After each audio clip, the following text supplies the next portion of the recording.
Well, hello there, motherfuckers. So on SmackDown, we saw Daniel Bryan, getting physical for the first time in 2 years.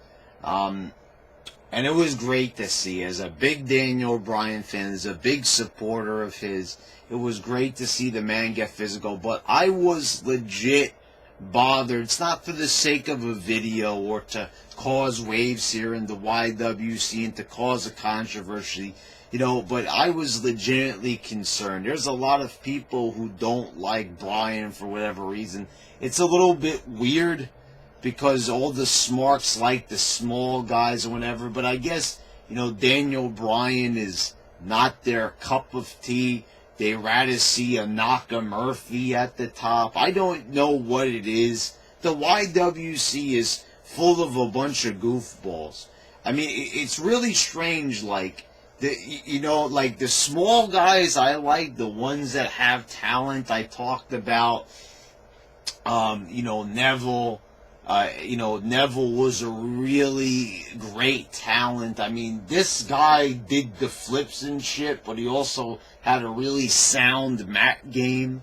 He could wrestle on the mat. You could even see he added like a submission move, the Rings of Saturn, to his arsenal, showing that he didn't need to flip-flop and fly like a goofball to, get over.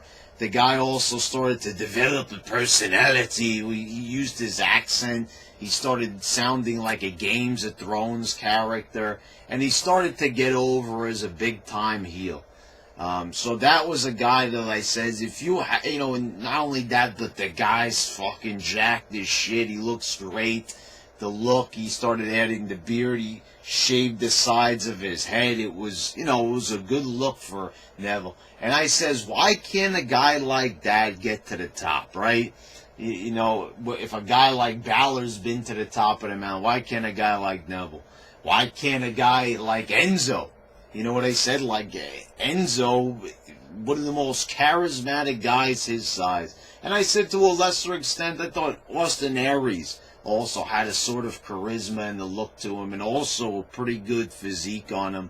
And, and it was enjoyable in the ring. And even though it was such a small-scale feud, I was liking Neville and Austin Aries wrestling each other. I thought, that was a good pairing. It wasn't setting the world on fire, but it definitely was, an interesting little feud that could have been a lot better. So, with all these guys in mind, I find it funny that the YWC doesn't like these guys, but, they like all the other ones. Seth Man, Rollins, and fuckboy Blueberry bitch Finn Balor, Zayn, Owens, you name it. Those are the ones those are the good ones, apparently. But, Daniel Bryan, now they've soured on him. Whatever happened to 2014 and, everybody getting behind this man, or 2013 when people just wanted to see Bryan face Cena for the title and they actually had him beat him. I mean, does anybody also still remember that initially Bryan won the title, he pinned Cena? We like to talk about his big Mania moment, but he did pin Cena at SummerSlam to win the belt. He might have lost it moments later to Orton, but this guy had been to the top almost 6 months before that, even 7-8 months before that Mania moment.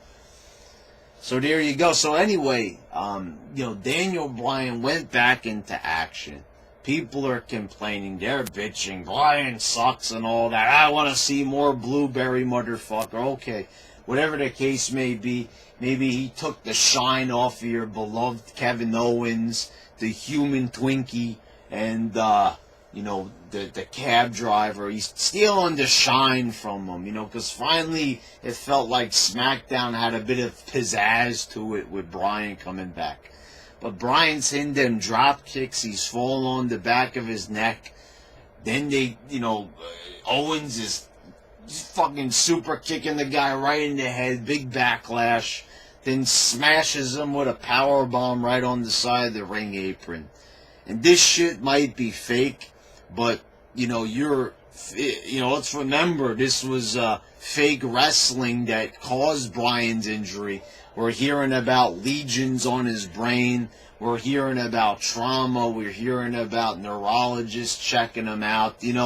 Bryan had some big issues with his brain.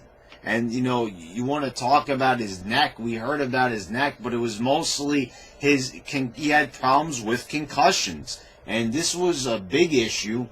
And, as a fan of his, I was genuinely concerned because I remembered that this guy used to do this one particular spot, and I've mentioned on a number of occasions. He would run at the opponent outside with a suicide dive. The guy'd step out of the way, and Bryan would go fucking careening into the damn barricade with the back of his head and neck smashing into it. And I said, that's probably not a good idea. I've talked about in my SmackDown review about how Bryan was able to work a relatively small crowd, mind you, just by doing mat moves. And the crowd used to bitch that he'd do the same moves. He was doing a scoop slam, then he'd do like a surfboard submission, and people would bitch because he wasn't doing the flying moves when he was working as a heel. He wouldn't do the headbutt off the top. He wouldn't, and that was a good way to work as a heel. Don't do the flashy moves. Okay, he's a baby face now, so maybe he's going to do the flashy moves. But he proved that, I've already said this, Bryan, and I hate to make this comparison, was like Chris Benoit. Benoit did those same moves. Suicide dive, diving headbutt. What is Bryan's finisher? The yes lock, the label lock. It is basically a crossface, a crippler crossface. So, without a doubt, Bryan wrestles a lot like the Dynamite Kid, or who Chris Benoit always aspired to be, the Dynamite Kid. So, Benoit and Bryan, the correlation is there, and we all know what happened with Benoit with the concussions. I don't want to see that happen to Bryan. I know people say, oh, that's an extreme case, and that also might have been due to steroids as well. It was mostly concussions, I believe. That was pretty much what the thing was, because it was, even though steroids might have neurological effects on people, change your mental state due to testosterone levels and things like that. But whatever the case may be, I don't want to see that happen to Bryan, because the way I saw Bryan smacking his head around on SmackDown, and then remembering what he would do in the ring, and plus he'd hit the headbutt off the top. Is he gonna do the headbutt? Is he really gonna do the head? Because I know he's gonna do the headbutt at Mania. I know he's gonna climb to the top rope, and he's going to want to hit that on the human Twinkie, the beached whale, motherfucker. I know he's going to want to get the pop from the crowd because it's his big signature move, the headbutt. The suicide dive is another big crowd popper. And not only that, but Bryan would, hit a suicide dive, jump back in the ring, hit another suicide dive, jump back in the ring, and he'd keep repeating that process. And we saw this a lot when he was wrestling the Shield in those big 6-man tag matches on Raw. And, it was kind of scary for the time. I was marking out for it because he was exciting me. He was putting out a good match. And the crowd was generally pretty hot for him. And you really didn't see that a lot from these other schmucks nowadays as well. Maybe it might have been that the style was a bit new at the time because they really hadn't done high spots like this up until that particular moment when Bryan started to break through in 2013. But whatever the case may be, I don't want to see this guy come back and end up in a similar state to a Benoit. Because it's also very surprising they let him back in the ring. You notice that I didn't bitch like a lot of other fans of his. Oh, like what culture? What did these guys do? They spent 2 fucking years bitching that WWE was holding him back. And guys, who talks more shit about WWE than your YWC champ? There ain't too many more than me that put them through the ringer, hold these guys accountable. I talk about creative being clueless. I talk about their bad business practices and how they treat these wrestlers, how they treat a guy like Baron Corbin, for example, who they actually like to a point. I always hold them accountable. But I agreed with when Bryan retired, did I bitch and say that WWE was robbing him of his livelihood? No. I said that it's probably a good idea because they want to keep the man safe. And not only that, they want to cover their fucking asses.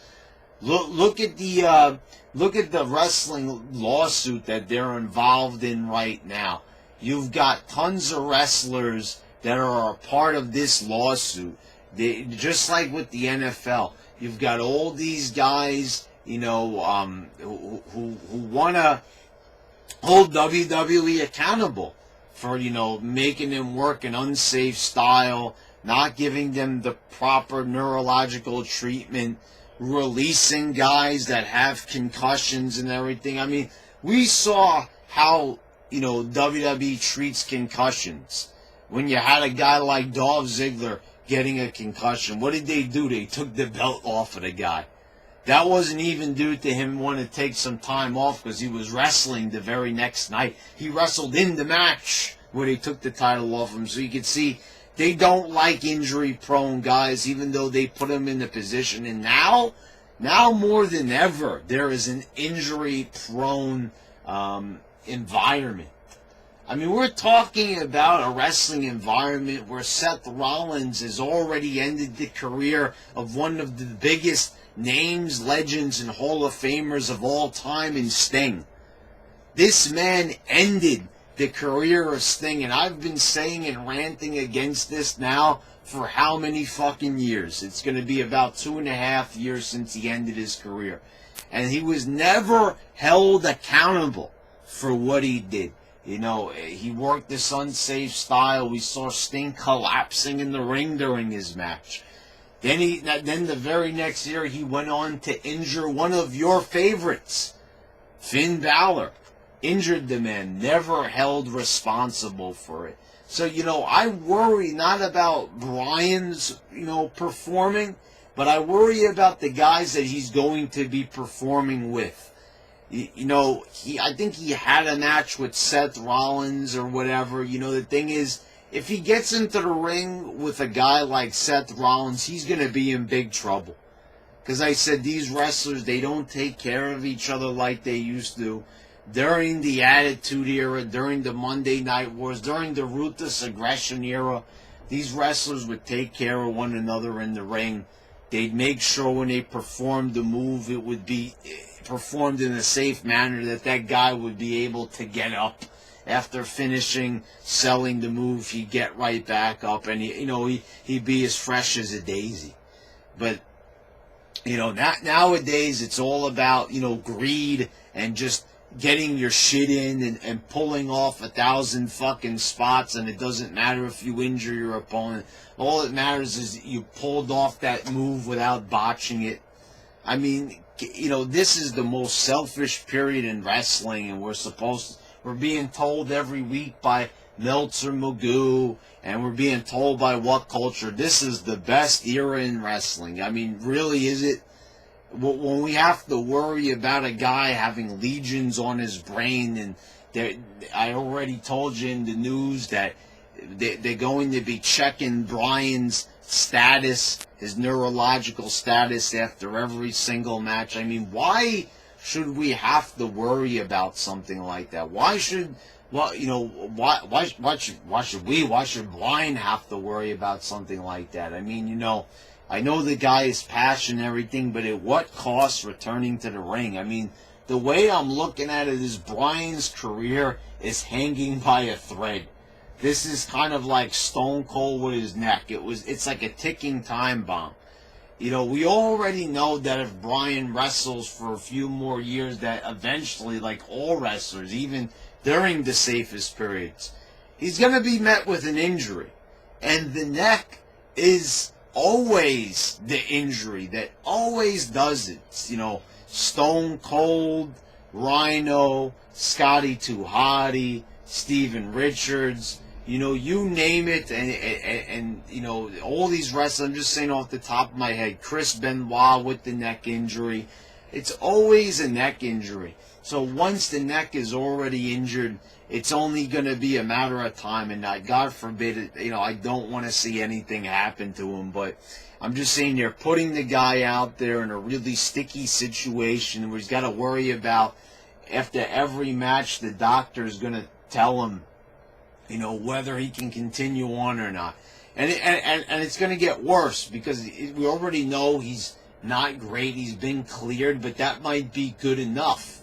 I mean, how many doctors has this guy been to already? I mean, did they just maybe go to a doctor that kind of told them what they wanted to hear about Bryan returning? And, you know, you also had plenty of fans wanting him to return to the ring. There was a big push for it, and you know, we all know that, you know, the indie smarks that do like Bryan, they just want to see him there for the sake of having a match against Nakamurphy. I know there's probably a lot of people out there that want to see Bryan and Nakamurphy kick each other, right, in some type of stiff, hard-hitting shoot fight.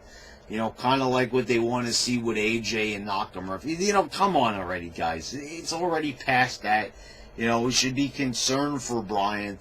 You know, I want to see him wrestle more than anybody. I'm happy he's returning to the ring, but, you know, I'm looking at these news stories about, you know, that he's got to go consult with the doctor every single match. I mean, you know, if the guy is I mean, and maybe Magoo is wrong on this. Maybe this is just Meltzer Magoo, because that was reported by the Wrestling Observer newsletter, which is Meltzer Magoo's newsletter. And we know that he can be wrong a lot of the time, but sometimes he's right. And this seems like a viable story. There doesn't seem like this would be too far-fetched to believe, because, you know, he is coming back after getting several, you know, serious concussions. So, you know, if they're confident that Bryan, you know, is cleared, why does he even need to see these doctors after every match? Kind of think about that. If you know, if everything's good to go and everything, why do they have to go to that extreme? I'm just saying, guys, concerned about him, happy he's coming back, but, you know, let's be honest here. There is definitely reason to be concerned. Anyway, guys, it's been your YWC champ, and I'm signing.